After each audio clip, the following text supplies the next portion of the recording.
welcome to part 3 of my series about the bicycle and all the terminology that goes with it. For this episode, we're going to cover the area where the pedals are, the cranks. I'll go into all that in a moment. We've already covered the bars, the stem at the front of the bike, and also the frame itself. Right, so let's just have a look and see what we've got. So as mentioned already, this is what they call the bottom bracket, and this particular one, as I mentioned, has got threads in it. So we're looking for a system that will thread into that frame. And what we have here is just one example. There's lots of different examples. Obviously, I can't have them all here. But on most older style bikes, these two parts will be joined in the middle, and it'll be one piece. You may have cranks. Let me just mention actually. So let's backtrack a bit. These are what they call the cranks. The arm, the part the pedal screws into, is called the crank. I've got the right hand crank and the left hand crank. This is the left hand crank. Now this is a new version, this is the new style. The older style, which you may have, will be bearing in the middle. The bottom bracket will be one piece. I'll put a picture up of what they look like, and on the axle will be part of the bottom bracket. It'll be a complete cartridge unit, and you may have an axle sticking out each end, and it may be square, what they call square taper, which means you'll have a square end to it with a hole in the middle, and the crank will pull on because the end part, which goes into the crank arm, is tapered, so it pulls up tight and jams. That's the old style that we all used for years and years and years. Yes, you could have a square taper type. Now another sort is the same again. You'll have a cartridge system. This is easier in two halves. This is completely different. You'll have a cartridge system with a spindle sticking out, and it'll have like carcellated axle. It'll have splines on it, and that's what they call an ISIS bottom bracket. They came out a few years ago, and you may well still come across those. And again, the crank arm, this part, will pull off separately each side and will screw onto the bottom bracket cartridge unit in the middle. That cartridge unit will have one side will be fixed and the other side will pull off. Like I say, I'll put a picture to it. Now this system that you're looking at here is the more modern type, and it comes in separate halves. You've got a bearing in there, a seal bearing each side, and in the middle on a lot of them there will be a tube, or 9 times out of 10 they'll come with spacers like this, and you'll have 3 normally, and these are to fit on a 68mm. This is the part you measure. The width of the bottom bracket shell will either be 68 or 73. Now there are other sizes, but I won't go into that now. 68 or 73, they're the most common sizes. Now the reason there are those sizes is 68 came about, well, it's probably the longest one, but with 68mm bottom brackets, you can fit these spacers, depending on what you're doing. You can have 2 spacers on the drive side. Now the drive side is where the sprocket goes, which it is always on the right hand side of the bike. This is what they call the drive side. I think I mentioned that in the frame video. So on the drive side you'll have 2 spacers on that part of the bottom bracket. See, there's 2 spacers. Now that is to take up the difference between 68 and 73. Get me? So if your frame is 73mm bottom bracket, you'll only need 1 of these on the drive side. Just 1. Have I put 1 on there? Yes. Sorry, there's still 2. Right. You'll have 1 on the drive side, and you'll have none on the non-drive side. The non-drive side is the side without the sprocket. If you have a 68mm, you'll have 2 on the drive side and 1 on the non-drive. The reason there's 2 on a 68mm 2 spacers is there was a time when we fitted a chain guard or a chain tensioner, and that was the thickness of one sprocket, one spacer. So you'd knock one off and you put a chain guide on, and that would allow for that. But for the purpose of this video, if you've got a 68mm bottom bracket, you can measure it quite simply with a tape. You put 2 spacers on the drive side, 1 on the non-drive side. Threaded bottom bracket, put a bit of grease in there first. It's a very good idea to do that, especially if the bike's new. If I can just find some grease. Now I just use some general, this is TF2 bike grease, love this stuff, red stuff. And all I do is you just put a little bit in the thread, both sides.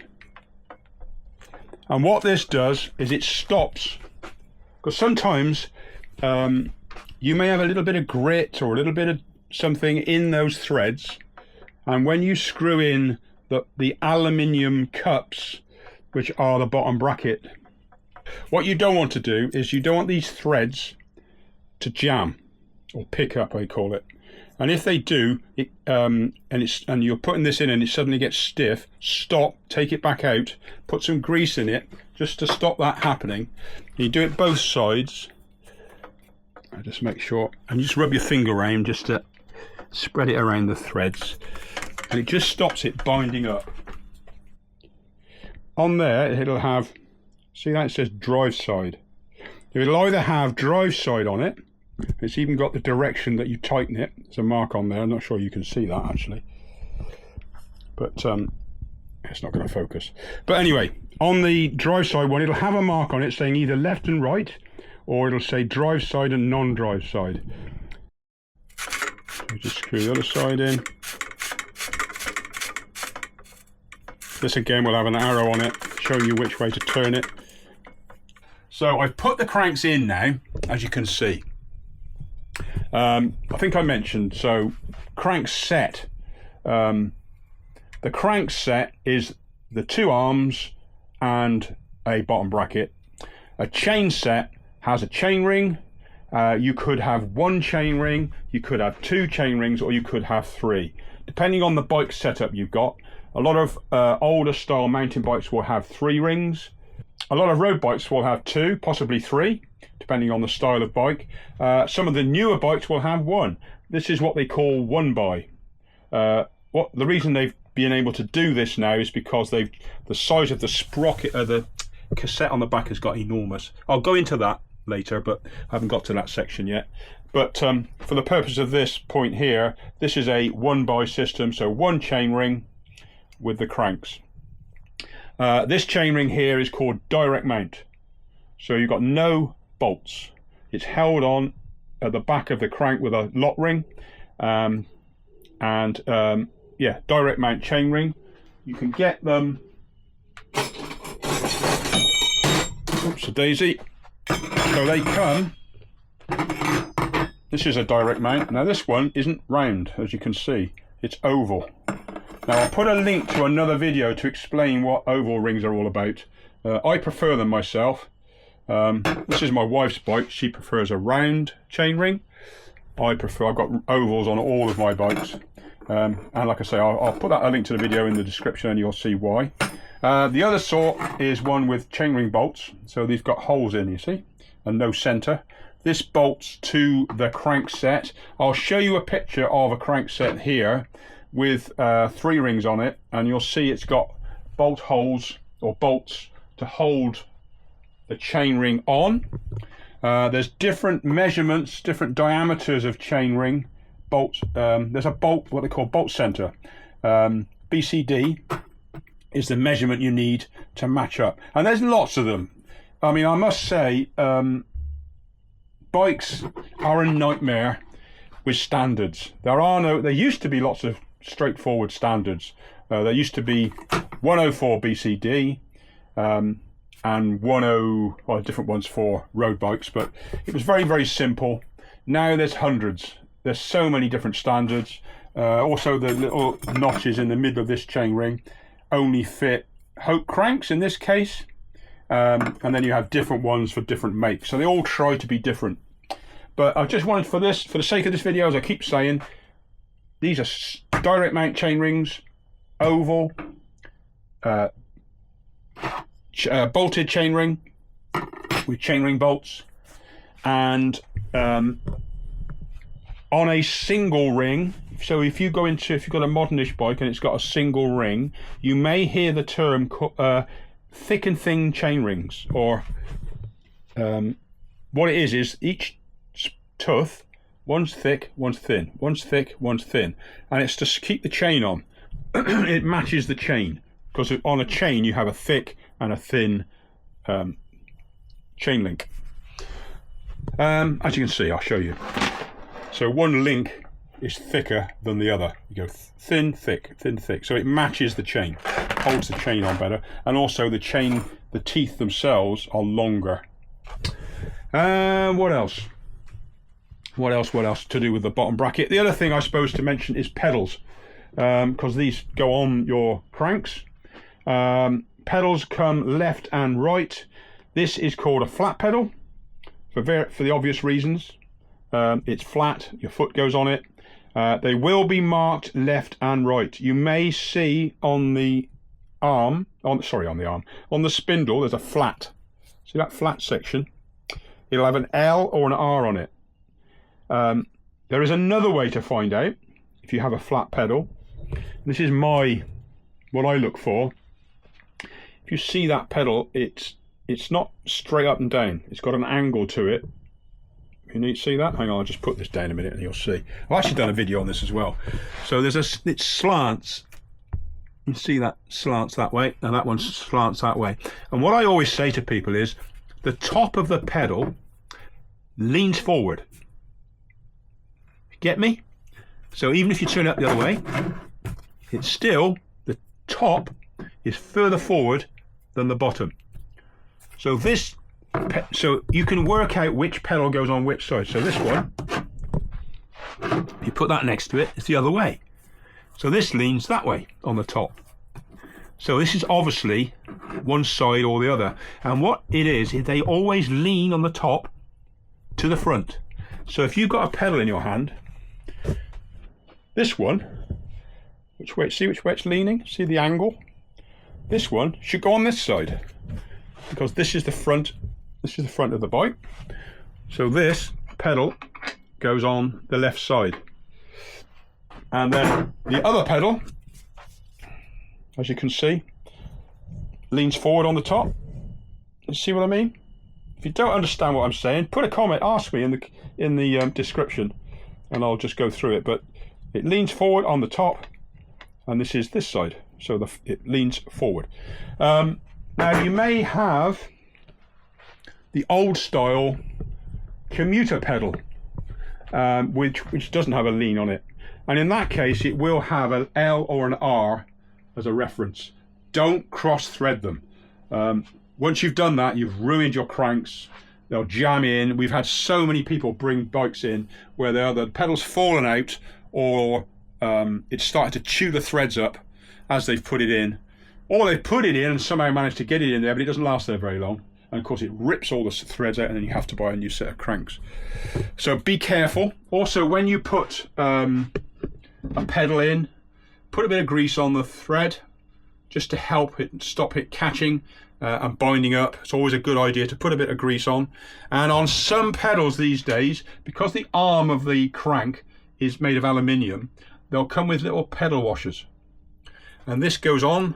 Make sure, if you ever take a set of pedals off, just make sure there's not a washer between the pedal and the crank arm. Sometimes these stick in the crank arm and you won't notice it. So you'll take the pedal off and there'll be a crank washer stuck on it, just falls off and you've lost it. So when you put this back on without a crank washer, it will eat into the aluminium, because this is steel. And if you tighten it and tighten it and tighten it, it'll start to eat in and ruin your crank. So that's what this is for. It's just to stop that happening. You put your little washer on, and then you can fit your pedals. Like I say, left and right thread. Be careful. As well as flat pedals, the other sort of pedal which you'll hear about are clipless. I don't know why they call them clipless, because they do clip in. I think it stems from the old style of pedal which had toe clips, so they probably called these pedals clipless. But this is what they call this is a Shimano pedal. Shimano is the manufacturer of gears and lots of bike components, have been around for a long time.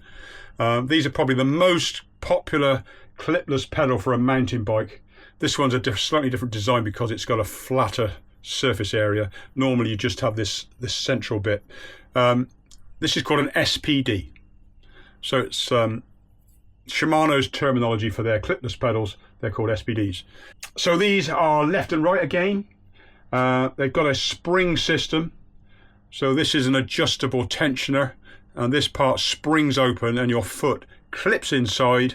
So when you're on the bike, your foot doesn't bounce off the pedal. And then when you want to get off the bike, you twist your foot and the spring system releases it. In the bottom of your shoe, this might seem a bit weird actually, this next bit, but in the bottom of your shoe, or sandal, there's a little, what they call a cleat. See that? And that's a Shimano cleat, which clips into there. You snap it in, and then when you want to get your foot out, you just twist it and it pops out. Now you can adjust the tension, as I say, with this little bolt here, and you can make it loose or tight, obviously, depending on how quickly you want to get in and out. A lot of people, when they're new to SPDs, will have this really loose, so you can get out really simply. But be warned, when you first try these pedals, you will forget. I did it years ago. I rode mountain bikes for quite a long time without clips. Then for one, it was back in the 90s, 92, something like that. I bought some SPD pedals, put them on my bike, went out with a whole gang of people. We went up a long road. We came up to some roadworks and stopped, and I forgot. And down I went, and I took everybody with me, like a big pack of dominoes, and down we went in a big pile. But you only tend to forget once, because your brain goes, oh, I'm not going to do that again, and you remember. And then before you know it, I can now balance on my pedals, stood still over some rocks, and still not worry about being clipped in, because I clip out so automatically now. It's just, in fact, the funny thing is, if you ride, like I don't often ride on a flat pedal, but when I do, I tend to twist my foot when I'm taking it off the pedal, just because of habit. I've got so used to unclipping from a pair of clips pedals. Now there's lots of different sorts of pedals. Like I say, this is the most common. There's a lot of manufacturers copy this design, but there's others. I'll put a few links and some pictures of other pedals just to give you an idea, but just for the sake of this, as I say, so you know what it is, this is a clipless pedal, flat pedal. What else? Is there anything else? I think that's it really for this one. I think I've covered everything there. I've redone this part of my video. I've had to, this is the next day to when I filmed the first section of this part, and because I went away and went through the editing and it was just so confusing. So I've simplified things by trying just to show you some pictures of different cranks with terminology, and then you'll know what I'm talking about. So once your pedals are in and your bottom bracket's in, it should spin freely, and then hey presto, you go ride your bike. Right, so the next thing, in the next chapter, I will be going through, so let me put this down a minute, save you whizzing around the place. The next chapter I'm going to cover wheels. Now this is quite a big topic. I'll be covering the basic wheels, and I won't be going into drivetrain yet. That's the gears. That'll be on another episode.